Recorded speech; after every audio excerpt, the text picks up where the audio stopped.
Welcome back, student. This video clip is prepared for chemical reaction using subject. So today's lecture we are going to discuss multiple reactor system, and in that unequal size CSTR in series. So many times reactors are connected in series so that the exit stream of the one reactor serve as the feed stream to the another reactor. So in this case we have either same type of the reactor in series or different type of a reactor in series, or that too with equal or unequal size. So CSTR in series. Why the CSTR is connected in series? So there are two advantages. So first advantage is that when the CSTR is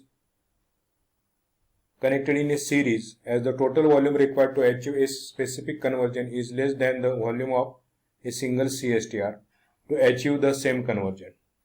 And second reason is that, or advantage is that, using the large number of CSTR in series, it is possible to approach a plug flow behavior. So by using CSTR in series, these are the two advantages. So first we will discuss unequal size CSTR or different size CSTR in series. So the figure 4.5 represent the system. So here the V1, V2 and V3 are arranged.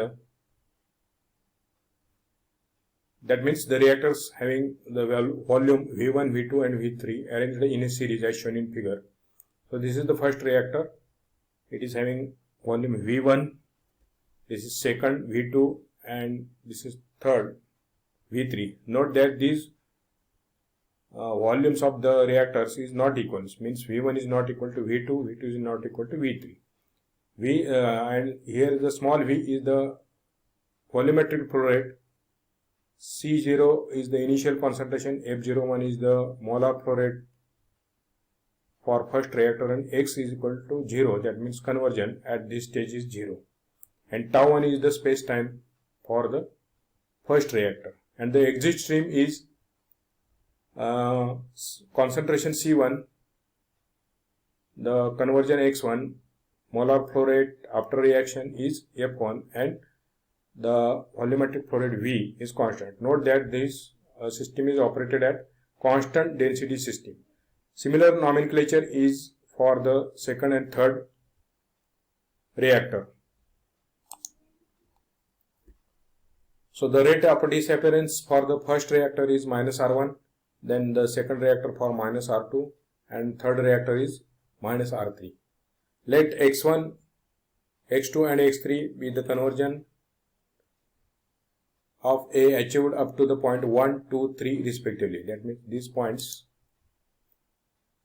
this is the point 1, this is F1, this is the point 2, F2, and this is the point 3, that is F3. So here the conversion is X1, another conversion is X2, and third conversion is X3.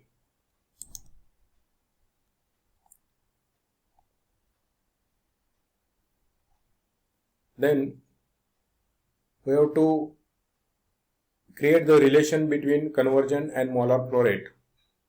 So these are given in these equations. So F1 is equal to F0 minus F0 X1. So if we take the F0 common, then we obtain F0 into 1 minus X1. Similarly, we can write the equation for F2. So F2 is equal to F0 into 1 minus X2. And F3 is equal to F0 into 1 minus X3. Then suppose we are using these three reactors in series. So we obtain 40% conversion in first reactor, intermediate conversion means for second reactor 60%, and overall conversion is 80%. So then we can write X1 is equal to 0.40, X2 is equal to 0.60, X3 is equal to 0.80. Then we have to write the material balance for these reactors. So for second reactor, the material balance is input is equal to output plus disappearance by reaction. So for second reactor, input is the F1, output is the F2, and disappearance by the reaction is given by minus R2 into V2. So rearrange this equation in this manner, F1 minus F2 divided by minus R2. So then again you have to substitute the value of F1 and F2, which is previously obtained.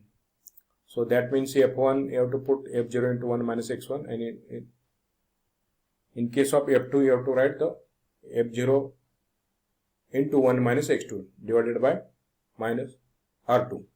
Then you have to simplify this equation and then rearrange. So we get V2 upon F0 is equal to x2 minus x1 upon minus R. From definition of tau, we know that V into C0 by F0. So this is the definition of tau. Then if we rearrange this equation in this manner, so tau divided by C0 is equal to V divided by F0.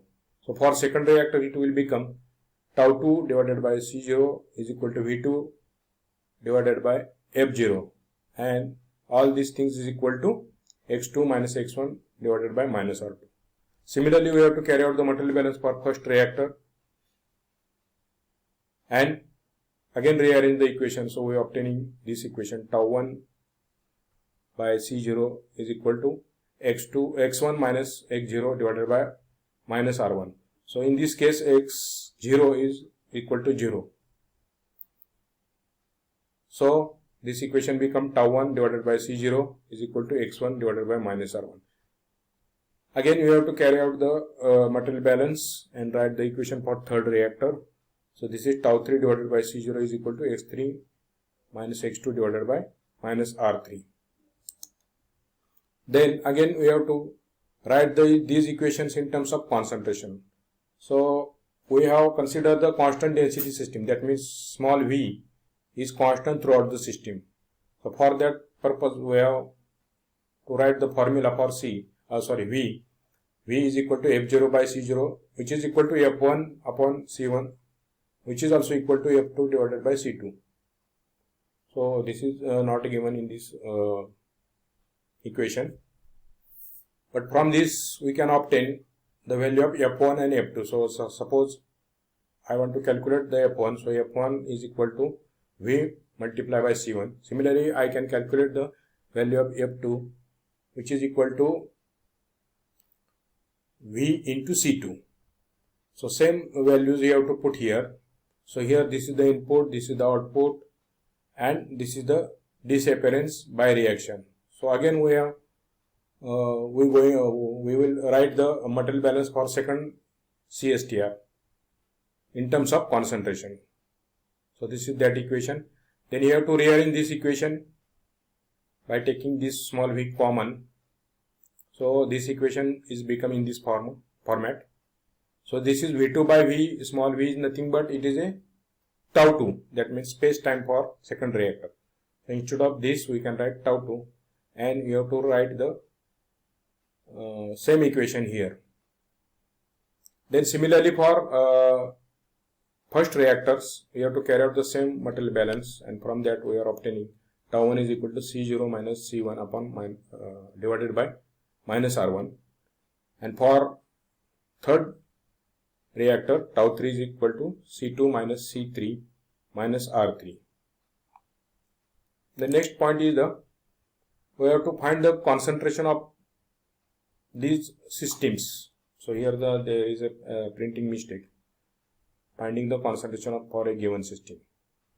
So we have to deal with the graphical procedure to find out the composition from a series of mixed reactor for various size of a system with constant density system. So for that purpose we have to plot the graph between minus RA versus CA, and that graph indicate the reaction rate at various concentration.